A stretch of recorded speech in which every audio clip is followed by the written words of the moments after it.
The NFL has had nearly 3 years, including 2 full seasons without Colin Kaepernick around, to come up with a policy for player conduct during the pregame national anthem. And during that time it has settled on nothing. Now, after the league settled the collusion lawsuit Kaepernick brought against it, the issue is likely to boil up again for the 2019 season if Kaepernick is on a roster. His lawyer is predicting that will happen, mentioning Carolina or even New England. There are other possibilities, too, of course. Kaepernick may not be a sure-bet starter, and there will be rust to his game, but even his most ardent critic has to admit he's a better on-field player than a lot of backups or injury fill-ins who get signed during the season. Time will tell. On Friday, the NFL announced that it had reached a settlement on the collusion grievance filed by former 49ers Colin Kaepernick and Eric Reid. Getty Images. What is clear is that once again the NFL is dealing with a potential crisis, in its view, created wholly by its kick-the-can-down-the-road leadership. The league still doesn't know, let alone agree, on how to handle players who want to protest. The current policy is the same as the one around when Kaepernick first sat, and later knelt, for the anthem during the 2016 preseason to protest social justice issues.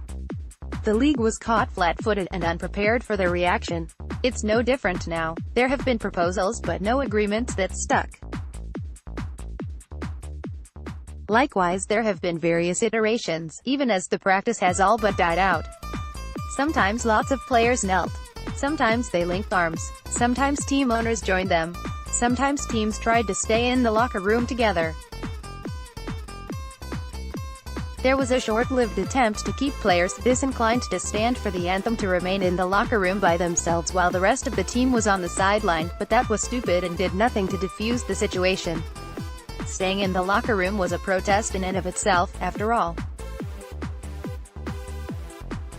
All these weeks and months and kickoffs and nothing, just a rudderless ship that can't decide what it wants to be and thus pleases no one.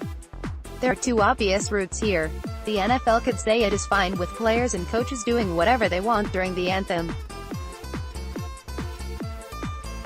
It could say it wants to afford everyone their freedom of expression and the platform the game provides. The league could own it and tell everyone to deal with it. Many fans would accept it, or even applaud it.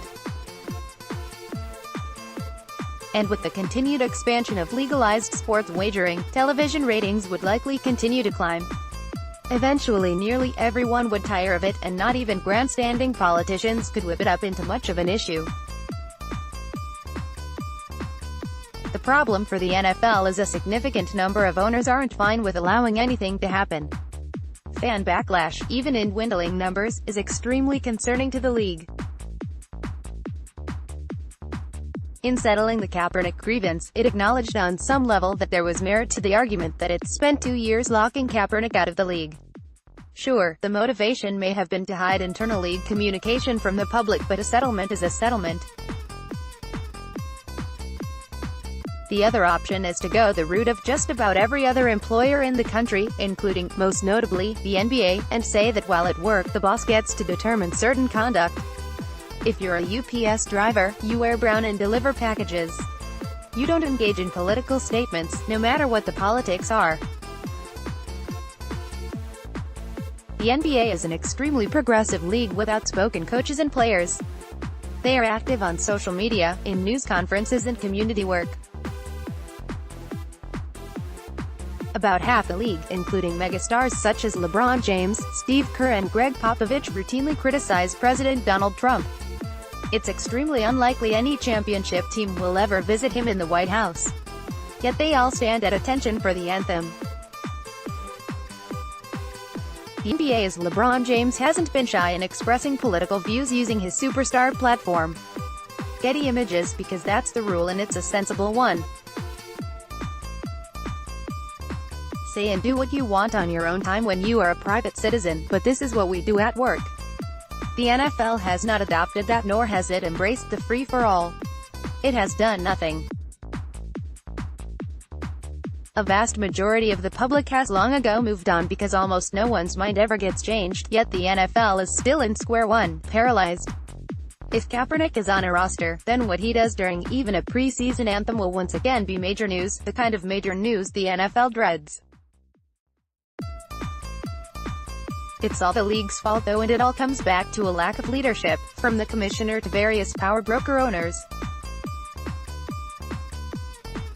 NBA Commissioner Adam Silver didn't deny recently that he was approached by some NFL owners about taking the same position in the Football League.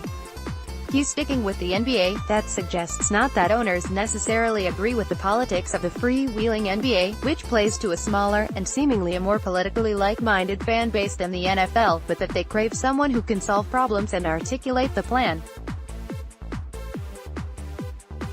The league is completely lacking in that regard, and now the issue, or what ownership considers a problem, is potentially returning. Season 4, Square One. More from Yahoo Sports. Former NFL player fatally shot in parking dispute. QB Cousins angers Minnesota with a tweet just weeks after startup. AAAF faced big money woes. LaMelo Ball still plans to go to college.